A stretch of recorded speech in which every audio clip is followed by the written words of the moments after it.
A lot of moves being made, a lot of flexing, if you will, by some of the axis of evil here. Let's talk first about Turkey. Erdogan is now in Iraq today. His agenda is water, oil, national security.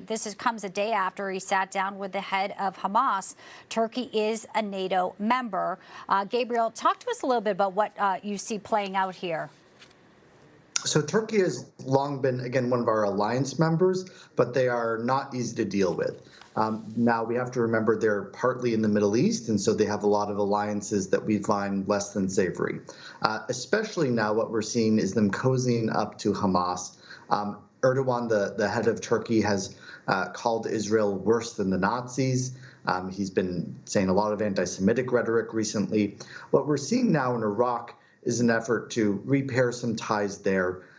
Turkey's had a longstanding feud with its Kurdish population. A lot of those Kurds live in northern Iraq, and so there's been strikes between Turkey and Iraq. We're hoping to see a little bit more stability there and hopefully mending those relations a bit. Clearly.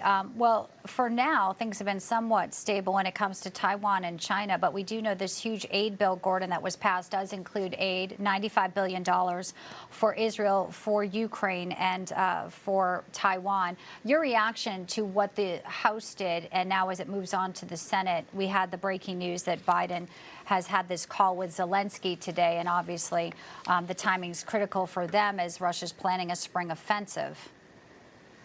I think it's important for the House to have authorized the aid. And the reason is that China is fighting proxy wars around the world, including Ukraine and Israel. So it's important for the United States to deal with China where it actually is attacking us. You know, unfortunately, the Biden administration, through some very atrocious policies, have lost the initiative.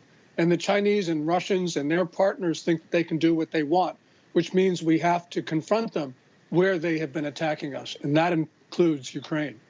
Yes, and you know, a part of this, there's the warfare on the ground, as we know. There's the economic warfare, whether it be the Red Sea, Strait of Hormuz, or energy. There's cyber warfare. So this is really a unique here that we watch all of these multi-front actions. And I want to get your reaction, Gabriel, because Iran's President Raisi is in Pakistan today, and it's interesting because they have that sort of conflict area between their two nations where Pakistan actually sent, missiles into Iran, technically. What is this? Is this a strengthening move here? Are you concerned about some of this as well as we look to what Israel may do next? So you had a great reminder that just a couple of months ago, Iran was sending missiles into Pakistan and Pakistan doing the same to Iran. But it was largely on these separatist groups that both nations have, that they don't like the separatists in their own countries, and they're secretly happy to see the other one take care of them for them. One thing that we had in the Trump administration is we had successfully isolated Iran from Pakistan. They weren't doing as much economic trade.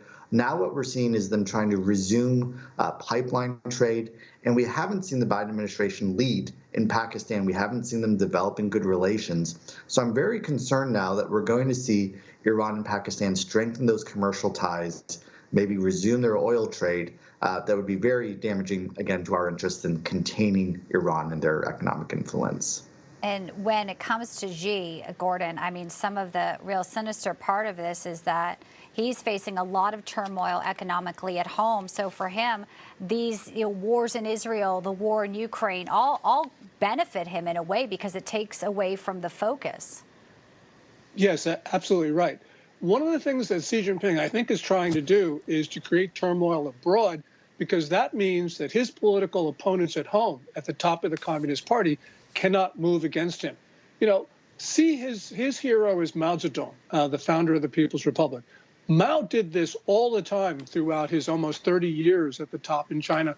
And I think that essentially that Xi Jinping believes that creating this turbulence is going to be beneficial for him personally.